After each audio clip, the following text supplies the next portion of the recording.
नमस्कार दोस्तों, मैं प्रतीक विजय गोले सर नासिक में ट्रेड यूनियन एक्टिविटी चलाता हूं और जॉइंट सेक्रेटरी इस पद के लिए काम कर रहा हूं। मित्रों, पिछले वीडियो में हमने देखा EPS 95 पेंशन स्कीम के बारे में, उसके बहुत सारे जो प्रावधान है उसके बारे में हमने देखा, EPFO के बारे में देखा, CBT के बारे में देखा। हम इस वीडियो में जो अभी लेटेस्ट गतिविधियां जो चल रही है, जो उसके बारे में इस हफ्ते में जो हुई है और अगले हफ्ते में जो होने वाली है, इसके बारे में हम जानकारी लेने वाले हैं। बहुत महत्वपूर्ण ऐसी इन्फॉर्मेशन इस वीडियो में आपको मिलने वाली है। Employees provident fund and miscellaneous provision act 1952 के तहत EPFO की स्थापना की गई थी। उसकी जो गवर्निंग बॉडी है CBT, जो 43 मेंबर्स की है, उसकी 231वीं मीटिंग 29 और 30 जुलाई 2022 को संपन्न हुई।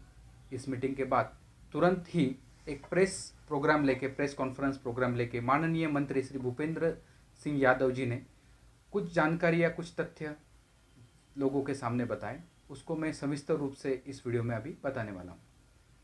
EPFO की जो वेबसाइट है www.epfindia.gov.in, इसके ऊपर EDLI और पेंशन कैलकुलेटर ऐसे दो नए एप्लीकेशन उन्होंने इंट्रोड्यूस किए हैं। इस एप्लीकेशंस के द्वारा आप अपनी पेंशन कैलकुलेट कर सकते हो। इसी तरह से आप अपनी जो इंश्योरेंस की जो अमाउंट है, जो डिसीज एम्प्लॉय के लिए है, वो भी कैलकुलेट कर सकते हो। इस सुविधा की वजह से बहुत आसान तरीके से आपको अपनी अमाउंट पता चलने वाली है।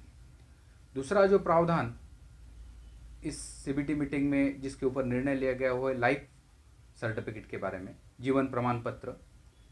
बहुत सारे जो अपने EBS पेंशनर्स है, उनकी उम्र काफ़ी बढ़ चुकी है और इस वजह से वो कई बार घर से निकल नहीं पाते और भी कुछ और अलग कारणों की वजह से वो अपना जो जीवन प्रमाण पत्र है सही वक्त पे अपलोड नहीं कर पाते, दे नहीं पाते और इसकी वजह से उनकी पेंशन बंद हो जाती है। इस संदर्भ में CBT द्वारा फेस डिटेक्शन टेक्नोलॉजी का इस्तेमाल करके मोबाइल एप्लीकेशन के द्वारा आप अपना जीवन प्रमाण पत्र भेज सकते हैं और अपनी पेंशन कंटिन्यूसली चालू रख सकते हैं। ये भी एक अच्छी प्रावधान CBT के इस मीटिंग में आया है जो टेक्नोलॉजिकली बेस्ड है। उसी के साथ उडुपी और बल्लारी में EPFO के ऑफिस का इनॉग्रेशन किया गया और और एक जो चीज़ है, 14,000 EPFO के एम्प्लॉयज़ है, उनको ट्रेनिंग प्रोग्राम के लिए एक नई ट्रेनिंग प्रोग्राम की रचना इस मीटिंग द्वारा कर दी गई।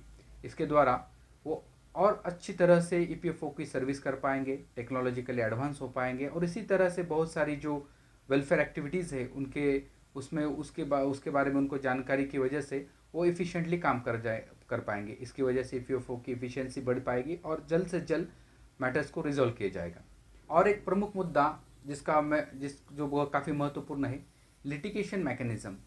बहुत सारे जो डिस्प्यूट्स है, बहुत सारे जो केसेस है वो पेंडिंग है कई सालों से EPFO के साथ। EPFO में वो EPFO के कर्मचारियों के हो, EPFO के मेंबर्स के हो या और भी किसी एजेंसीज के हो जो EPFO से संलग्न है।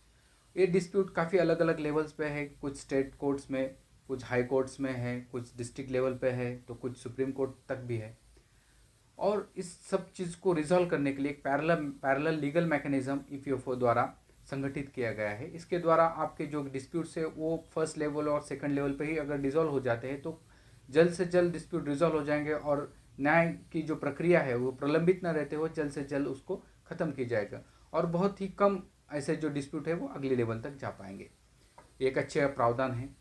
Central provident fund commissioner CPFC, जो कि EPFO के CEO भी होते हैं, वो इस बार जो है वो श्रीमती नीलम शमी राय मैडम, उन्होंने इस कमेटी को काफ़ी सारी जानकारी दी। अब महत्वपूर्ण मुद्दा यह है कि जिसका हम सब लोग इंतज़ार करते हैं, सब पेंशनर और सब मेंबर्स EPFO के इंतज़ार कर रहे हैं। EPS 95 स्कीम के अंतर्गत जो न्यूनतम पेंशन 1,000 से लेके बढ़ने वाली थी उसके बारे में कुछ निर्णय हुआ कि नहीं। बहुत सारे जानकारों का यह मानना है कि 7,500 प्लस DA होने की संभावना है, लेकिन इस संदर्भ में कोई स्पष्टता माननीय मंत्री जी श्री भूपेंद्र यादव जी द्वारा दी नहीं गई, लेकिन कुछ संकेत उनके द्वारा ज़रूर दिए गए हैं। उन्होंने ये संकेत दिया है कि उसके ऊपर बहुत ही गंभीरता से काम चालू है और इस संदर्भ में जल्दी ही कुछ घोषणाएं हो सकती है।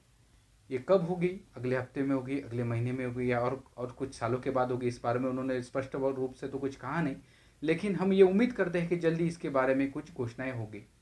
इसी के साथ जो 2 अगस्त, 3 अगस्त और 4 अगस्त में सुप्रीम कोर्ट में ईपीएफओ ने जो रिव्यू पिटीशन दायर की थी उसके संदर्भ में भी जजमेंट आने वाले हैं।